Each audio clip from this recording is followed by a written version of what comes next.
Do not attempt the techniques you are about to see without consulting a professional. If there is one thing I learned from 20 years of working with dogs, is when the family dog's unhappy, then no one in the family is happy. On this special episode of Dog Whisperer.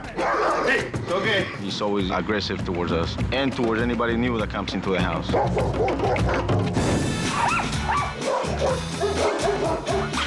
I stopped sleeping in my bed. Whenever I would try to get in bed, she would bite me or growl at me. Feeding time is just, Feeding it's just time? chaos. I refuse to even feed them.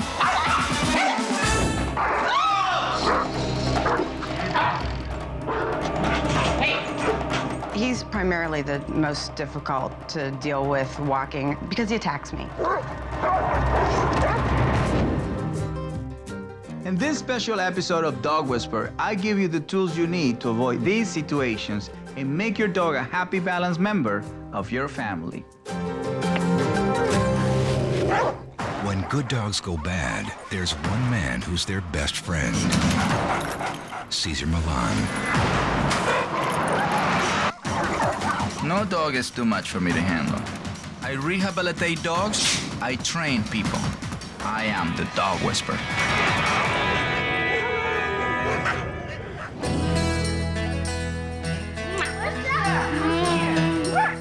One of the things I love most about America is the people here value their dogs so much. They really do look at them as true members of their families. He's perfect. Right. He can do whatever I let him get away with. He does a lot. Our wedding present to each other was a dog. A little Yorkshire We Terrier. had to take him on our honeymoon with us. It's okay, baby. Our mommy's okay. I know. The dog represents to you what? My child. Okay. I never had kids. Okay. People always say, oh yeah, when you have kids, you'll just start ignoring the dogs. And they'll They'll be be outside. outside. And yeah, no, our dogs are still just as spoiled. Well, Riley thinks he's just truly a member of this house. Until I had my own child, I felt like he was a child in the house. I mean, he was like having a little 2-year-old. Good boy. But just as it takes a village to raise a child, it takes a whole pack of humans working together to create a balanced dog. She's done. Bye. In my book, A Member of the Family, and in this special episode, I want to show you the right way and the wrong way to bring a dog into your life. Curly, I met at a shelter here in Manhattan. It's the Animal Care Center. And I did a quick spin around the place because it's really heartbreaking. I went over to Curly. He was in the cage. I put my finger in there and he licked my finger. I was like, listen, this is the guy, let's go. When deciding to bring a dog into their life, people often make a snap decision based on emotion. I just don't have the heart to bring him back to the shelter.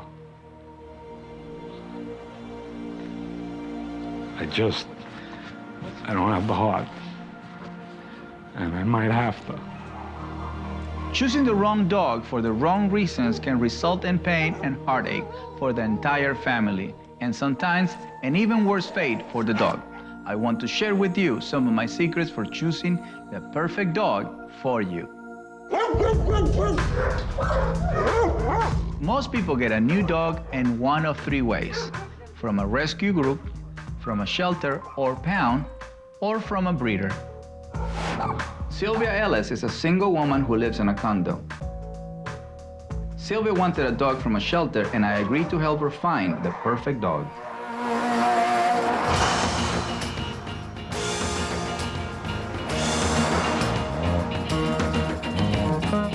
I would love a dog, and I like the companionship of a dog. In my condominium complex, our animals that we have cannot exceed 12 pounds in weight. And if there are any complaints about that animal, then the animal must exit from the complex. So this guy's here. One way of you can invite them to get to know you is facing sideways, not forward. You can come here without the eye contact, and so this way they can focus on your scent and your energy, nothing else.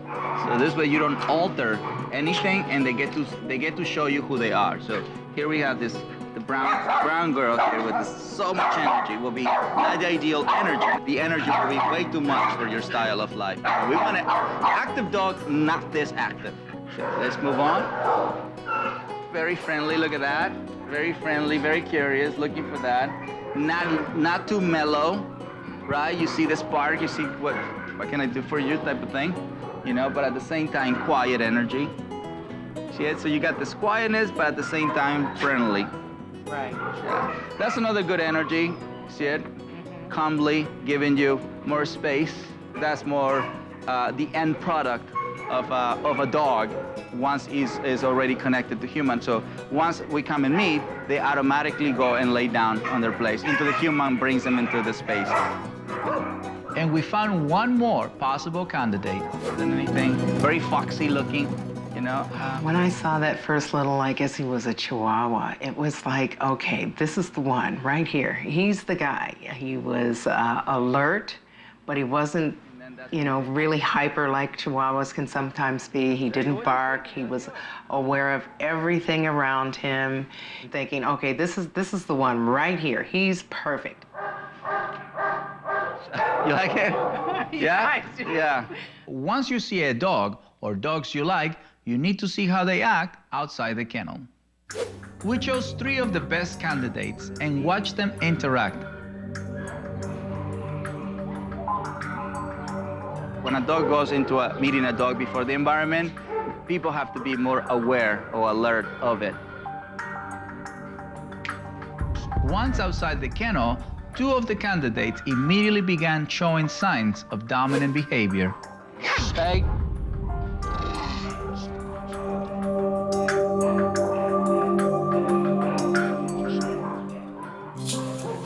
We nicknamed dog number 3 the environmental guy because he was the most interested in the environment around him.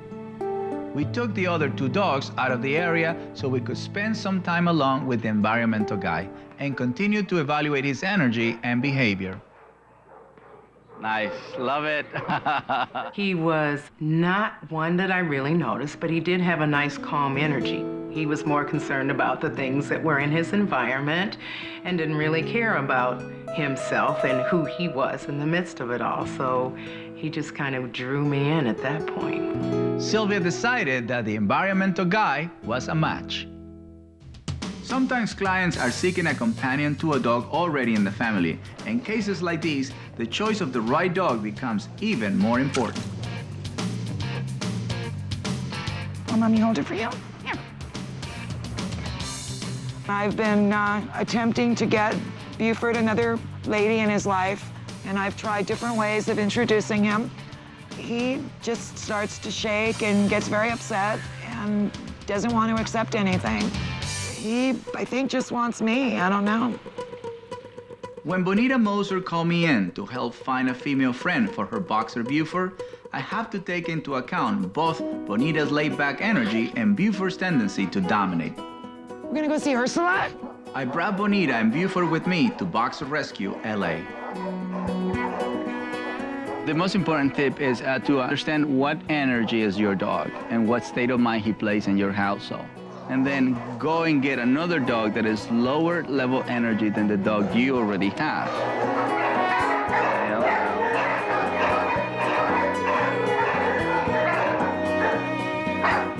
One dog really impressed me, a 2-year-old female named Honey.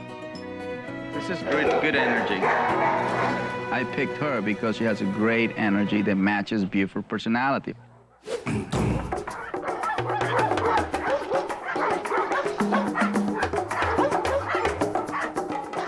The first thing I did after I picked Honey is to release some of that physical energy and to let her know that she can trust me and respect me by walking.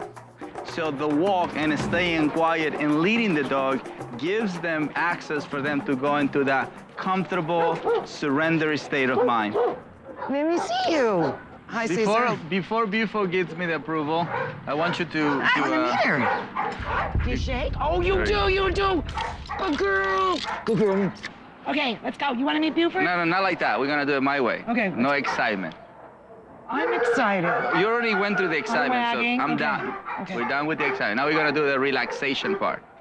Okay. Yeah. From that point on, I asked Bonita to stay away from us so I can influence Buford and Honey so they can have a relationship based on what I want. Pass me.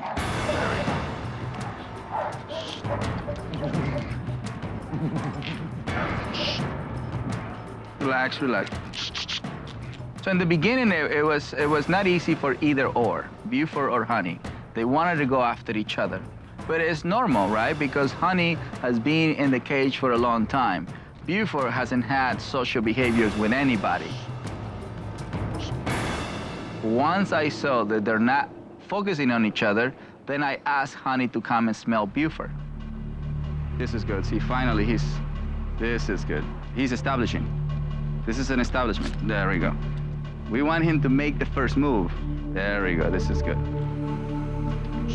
Relax. See, the one who's controlling everything is me here. Relax. This is how a meeting's supposed to look like, right? They always establish who's gonna be the dominant one. So because the female doesn't have good social skills, she doesn't know how to immediately surrender to it.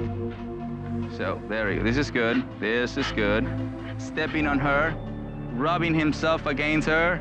Those are dominant symptoms. We want to see that. He's really excited at the same time, trying to invite her to engage. This is good. This is good. That's good. So you have to let him do it. This is just part of the ritual. And then they start smelling each other.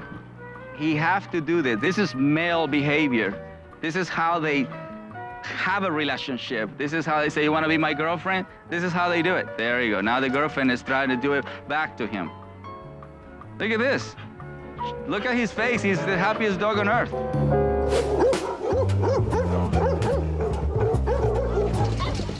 Another way people can get a new dog is from a dog breeder. If you need help in finding a breeder, you can go online to the websites of the Humane Society of the United States and the ASPCA. Both organizations offer tips on what to look for in a reputable breeder and how to avoid puppy mills, factory-like businesses that breed dogs in brutal conditions. We want to get a German Shepherd because Ed has had a few German Shepherds in his life. I know they're great dogs. They're great with kids. They're loyal. You know, they're protective, and I think they're cool dogs. In choosing a German Shepherd, the Mazzarellas will need to do their homework. German Shepherds, like all powerful breed dogs, have a number of special needs and are not always the best dog for beginners. But no matter where you decide to get a dog, and no matter what breed you choose, it is the energy levels, both dogs and your own, that really make the difference. This is the advantage of getting a dog from a breeder. The breeder's supposed to know what's the DNA background. And then some breeders breed for high-level energy dogs, some breeders breed for more city-like type. It's already that one. As the breeders brought the dogs in, I could already tell that one of the puppies had the right energy. Calm, assertive. See how she stays more calmly? Right. This is a sign already. This is a sign how she feels about her environment. Plus, from the moment I saw her outside, she was the calmness. We can let this one go. For them to become familiar to the environment as priority, and then they become familiar to who is there. That's really good. That's right. See, check in. What I love about it is her calmness and her submission. Right. To me, from this three, this is what it fits the best. Okay. That's a good dog for you to grow with. And also a calm, submissive state of mind German Shepherd. Try to look at as many dogs as you can to find the one that best matches your family's energy. And you are on your way to building a healthy, lasting relationship with the new canine member of your family. Good girl. When people bring their new dog home, they often make the mistake of letting the dog loose in the house and just allowing him to explore. I found that how dogs experience their first days in a new home can make or break this new relationship. It's a healthy place to be in. I always recommend taking a new dog on a brisk walk around the neighborhood before bringing him inside the house. Hold the leash. When Sylvia Ellis brought her new dog home, I demonstrated to her how to keep the leash at the top of the neck where she will have maximum control on the walk. So what's going to happen is, at the moment the brain, because his brain feels the leash all the way on top, boom, he knows it's time to follow. Starting with a walk and what I call a walkthrough of the house is the right way to begin to bond with your dog. What you are doing is setting the boundaries from the beginning and letting the dog know that you are the pack leader in your own house. This is good.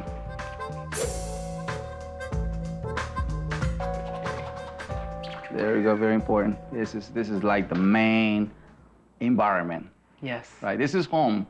The other ones were just environment. This is home. So the way he comes in, very, very important. So a lot of times people just want, look, this is home, this is this, come in, just, you know, feel free, feel this. But, you know, for them, rules, boundaries, limitation is part of freedom. So this is really good. Very nice. Because the way he enters is the way he's gonna treat home. Wow. Nicely. So you believe you have a dog now at home? I can't even believe it, but it's just, he's here, and just watching him with you, he's just so doggone good.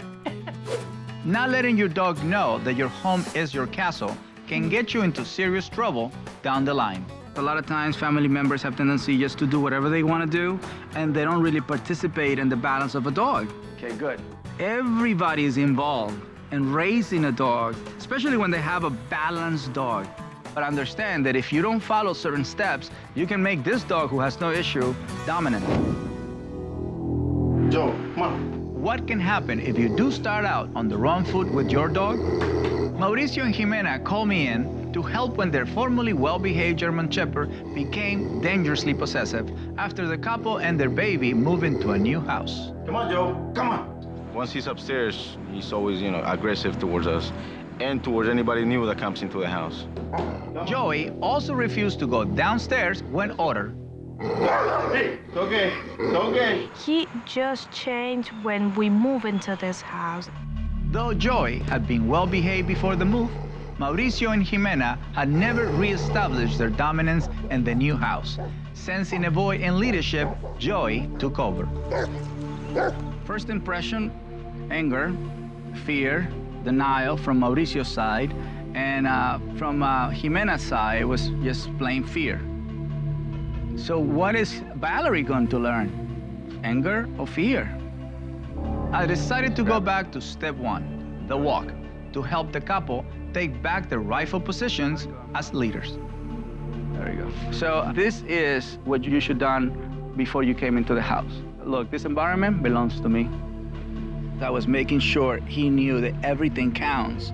The way you walk, the way you enter, how you talk to people. Where is your dog? What position do your dog is in? You can't pass me.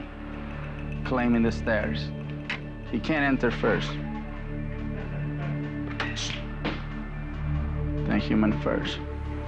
Human gets, he stays right there. Come on in. When you came to this house for the first time, the walk, and then he should be waiting outside for a while. Then, of course, you invite him in. Because he went into a consummate state. What I'm trying to share with you, both of you guys, is that anger energy doesn't solve the problem. Fearful energy doesn't solve the problem. So he can be angry energy, you can be fearful energy. How can you influence animal? Like Cesar said, I treated aggression with more aggression. It was actually escalating and making it worse. All right, so let me see you in action. How would you normally do it? Let's see what he does. Is Joe, there? come here. Come on. Oh, look. What? Look, he's going That's down. right. That's right. No. He's going downstairs. You ever seen that before? He becomes automatically the pack leader. That's how. It's never too late to turn things around. Pack leader, because she's in front of the walk. We see a I've change seen a change human. That's what I see. You know, a couple working together is a very powerful thing. Of course, setting rules becomes even more important when families with kids get a new dog. I tell my clients to teach every child in the household the no touch, no talk, no eye contact rule, no matter how excited they are about having a new dog in the house. When we don't teach our children and our pets how to respect one another, chaos can ensue, like the case of Tammy and Adam Kusleka and their pushy poodle, Lily. She wants to control the situation. She circles them, she kind of herds them, she kind of, gets them pain in the corner, and then she gets really excited and feeds off that somehow. Kids have energy to burn, but they can easily overstimulate a dog, especially one that is unsure about a new environment. I wanted to give Tammy and Adam's extended family a lesson in calm, assertive energy. And we have some kids, so we're gonna create almost like a party. There you go, the kids are here.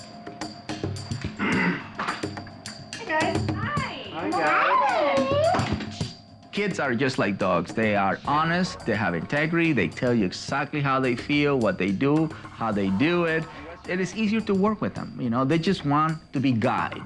I love doggies. I have 2 kids of my own, and I redirect the energy. I tell them the rules, the boundaries, limitations. They know exactly, leader before lover.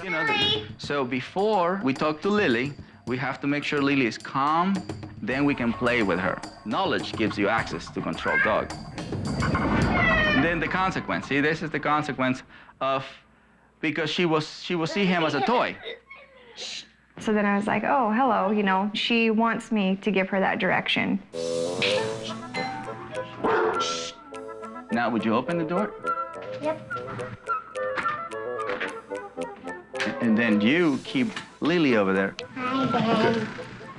Hey, everybody. So we are creating a party where the kids are in control.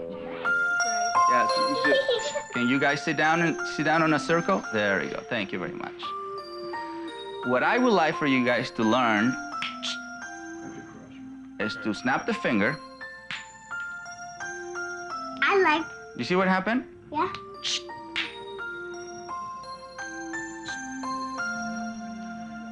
So next time when you guys come and visit, I want you to practice the dog whisper move, which is.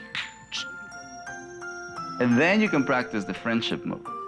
It is vital that every member of the family, including the kids, know how to behave around the new dog. Stay calm and assertive. Once you introduce your dog to your home, it is important that everyone in the family is on the same page when it comes to rules, boundaries, and limitations. Of course, in your own home, you are free to make up whatever rules you want. But in my experience, there are a few general rules that always make a dog a better companion. First of all, I advise you never to allow nipping or biting. And of course, not letting your dog lead or pull you on your walks. It's a good idea not to let your dog jump on guests or family members, or let him play alarm clock by jumping on you in the morning.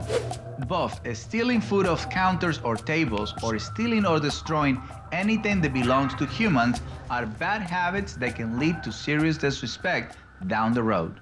And you won't believe how many of my clients have gotten into trouble simply by letting their dogs dominate their human beds. I stopped sleeping in my bed.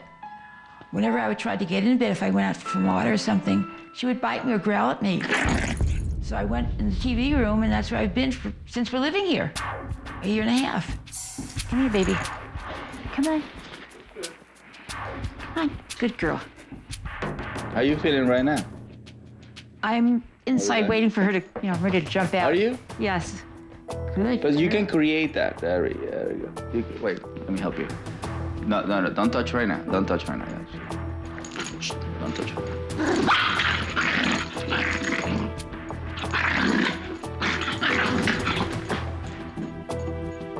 It's a lot of bluff. When you move back, you become fearful, which that only empowers animal. So when you move forward to a predator, you actually create weakness.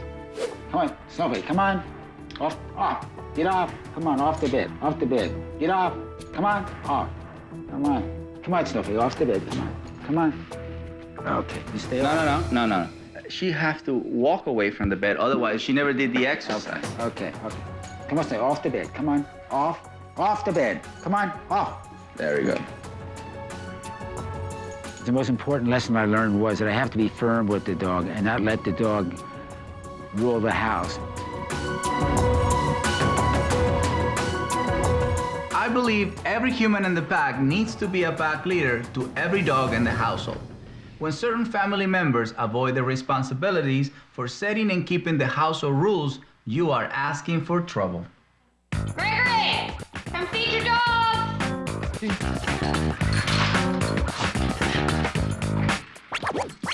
And feeding time is just, Feeding it's just time. chaos. I refuse to even feed them. Yeah, that's why we put Gregory in charge, so he can kind of handle them. The Roberts family dog, Yorkshire Terrier Prince, is breaking another of my primary rules, showing dominance and overly excited behavior at mealtime. Out of frustration, Greg and Kathy place all the responsibility for Prince on their teenage son, Gregory. You know, it's Gregory's dog, but he'll even actually nip at Gregory. Yeah. He's bit him a couple times on his fingers. several times. So he's very Do excited. you live somewhere else? What do you mean, your dog? It's a whole family dog. Because no one else really, like, He drives us crazy. accepts the dog. kinda crazy. God. When somebody says this is her dog or his dog, automatically I have to say it's everybody else's dog. Because that's how the dog sees each other, you know? We all family. Now this is boundaries, okay? We're gonna create boundaries. I wanted to teach every member of the family how to get Prince into a calm state before they start the feeding ritual. All right, so just the fact that you created an invisible bubble for him to be away from food, it calms him down. See, what I'm doing is I'm claiming. He just heard the ball. There we go. Perfect. Gave up. Gave up. Yep. Because the energy that was on the ball was not nervous, fearful, hesitant, unsure. It was just claiming the ball. I think this is going to bring us all together because we do have to act as a team instead of individuals. In my family, we have new dogs staying with us all the time. What we do is we hold family meetings and divide up the responsibility for the dog's exercise, discipline, and affection as evenly as possible. That way, every dog learns to respect every member of the family, not just the dog whisperer, but my wife and sons too.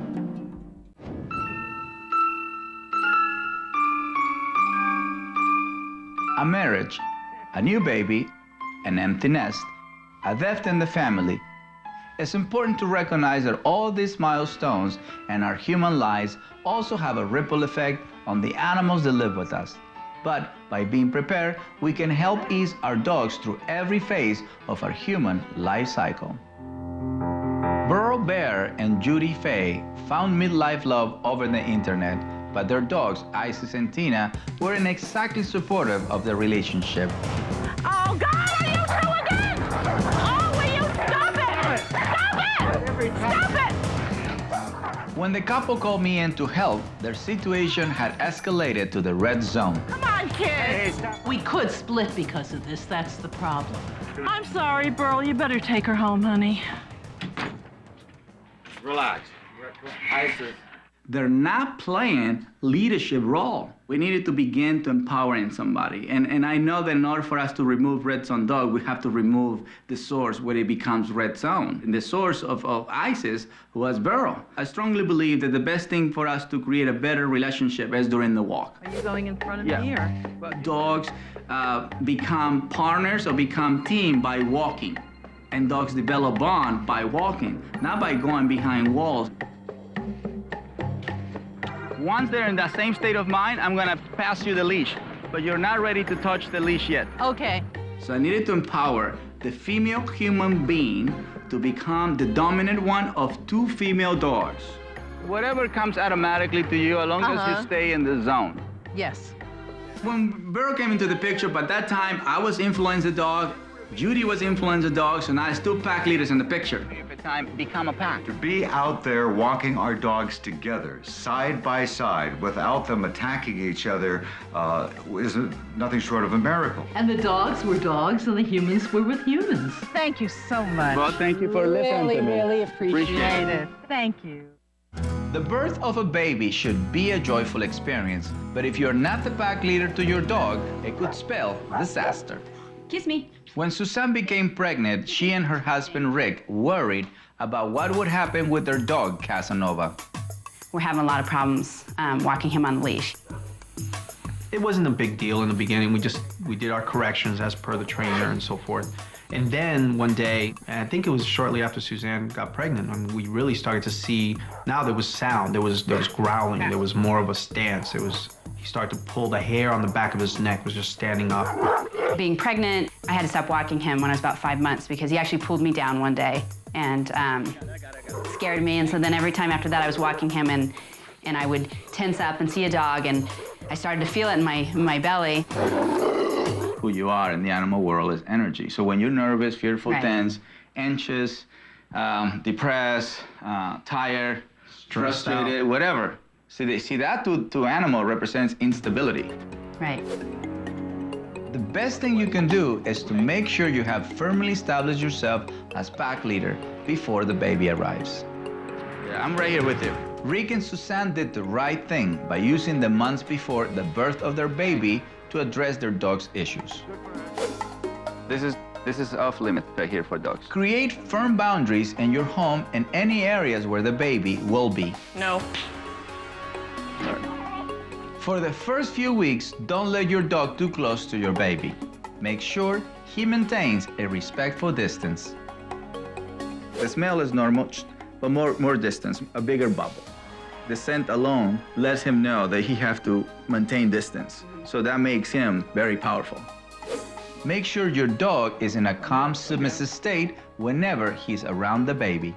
Hold your baby with calm, assertive energy, communicating to your dog that the baby is also a pack leader. Speaking of babies, I am often called in to help clients who have unconsciously made their dog into their baby, with bad behavior as a result. This seems to happen a lot in empty nest situations when parents suddenly find themselves without children to nurture. Case in point, Linda Jorgensen and her Basset Hound Leo, who had literally become a drag. Oh, you're breaking my back.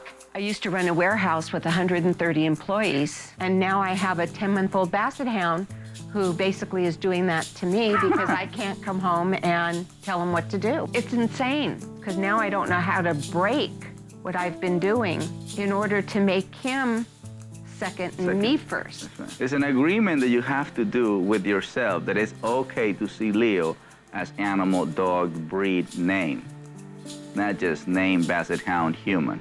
Right. Right? So, Child. Child.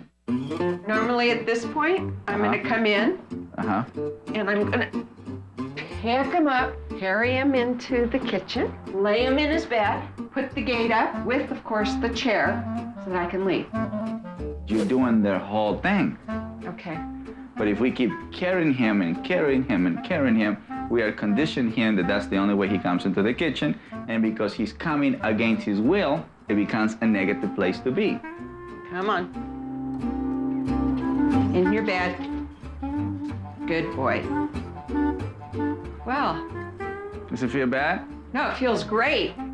I didn't have to carry him, number one. Number but number one. two, that he's listening to me. That's right. Linda's a bright person. It didn't take a lot for her to understand that the energy that she was projecting internally was the message that she was sending to Leo.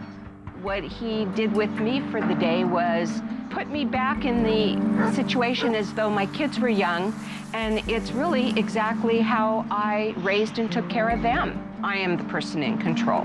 Leo's not in control. My clients have proven again and again that with proper knowledge and preparation, you and your dog can handle any situation life throws at you. The end of the life cycle brings with it tough challenges and strong emotions. Though dogs don't fear death the way humans do, they still need to go through a grieving process, especially when it comes to the loss of a human pack leader. My husband and I, my late husband, I should say, he passed away in 2003. Very suddenly, very unexpectedly, no prior medical history of anything, and yeah. After my husband passed away, I'd say there were a good few months there that I was in bed. And so the dogs weren't getting out and about and walk. They were ignored. I mean, for lack of a better word, I was too wrapped up in my grieving. And, you know, whenever I was up to resuming to trying to, you know, get back into a routine with them, Caesar became increasingly unmanageable. Caesar, what do you need to do? Caesar, he's primarily the most difficult to deal with walking because he attacks me. Noelle's situation illustrates what can happen when dogs perceive sad energy as weak energy, and they step in to fill the leadership void. My goal was to help Noelle through her grief and into becoming a pack leader again. That's a big backyard, all the way from here. She reminds me, Daddy. The energy is really good. You know, they both are. This is a little bit more excited energy. This is more calm. So this guy's already moved on, you know, your husband not being here. They were really, you know, the months I spent in bed, they were really depressed. Yeah, but every time somebody in the pack is missing, members of the packs are going to look for them. Yeah. Right? And then once they can't find them, they're going to move on. Yeah. Right? When the human practice feeling sorry for what happened for a long period of time, they're going to imitate how you feel for what happened. The goal is to walk. Since Noelle was the source of her dog's instability, it took a few sessions for her to re-establish her authority. Just get the energy from him. She accomplished this by becoming aware of her energy and learning to carry herself with confidence around her dogs. You're in front. That's nice. I like that one. That breathing part is very important. This is the first time you breathe on your own. That's pretty cool. Yeah, without me telling you, breathe, breathe, breathe.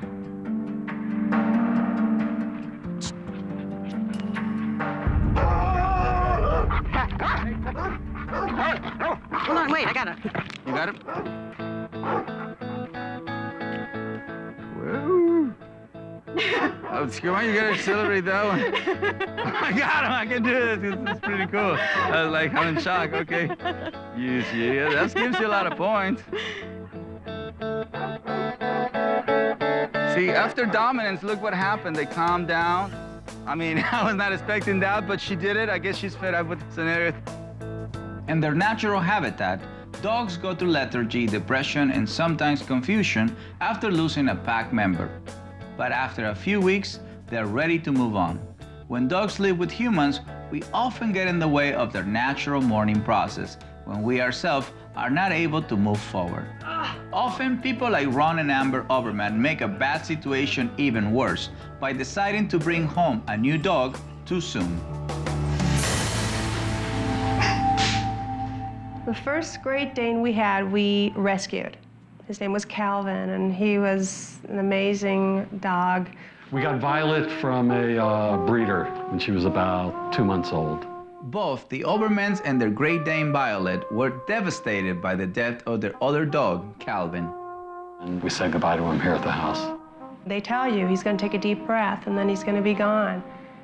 When he took that deep breath, I felt like it was my last breath, you know, and we watched him go. We both were really not in a good place for a while. It was just one of the hardest days we've ever spent. When Calvin died, Violet was pretty much immobile. She stayed in one spot. She didn't play. She barely ate. And we thought, okay, maybe she needs a new friend to help her deal with it. The Oberman pack was still in mourning when they decided to adopt a new puppy. Hudson was the spitting image of Calvin, but instead of becoming Violet's companion, he became her worst nightmare.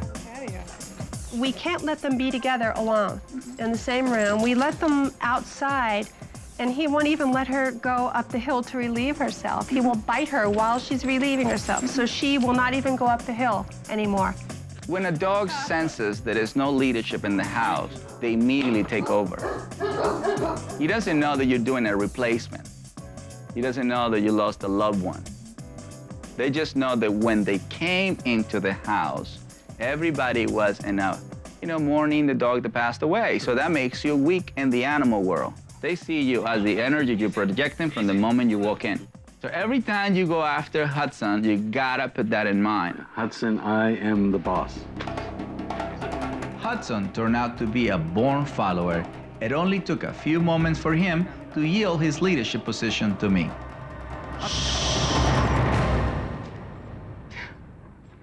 Next, I have to show his owners how to do it. Oh my gosh, how did you do So that? this, what do you mean? I'm projecting what I want. Okay. This way she feels safe Yes. by him coming. See, now we're taking over. Now he's being the submissive one.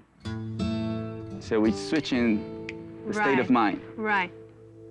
I am not recommending that you ever deny your own grief when you lose any pack member. The grieving process is important, but try and work through your emotions in a healthy way. Remember, your dog is a mirror of your own energy and emotions. Instead of feeling sorry for your dog, try playing the role of a strong, consistent leader who always gives clear direction and structure. Another way to help a dog grieve is to expose your dog to new challenges, new environments, and new adventures as soon as possible. Dogs want to celebrate life, not dwell on death. One good example of how to bring a new dog into a family after a pet has passed away happened with my longtime client, Virginia Madsen.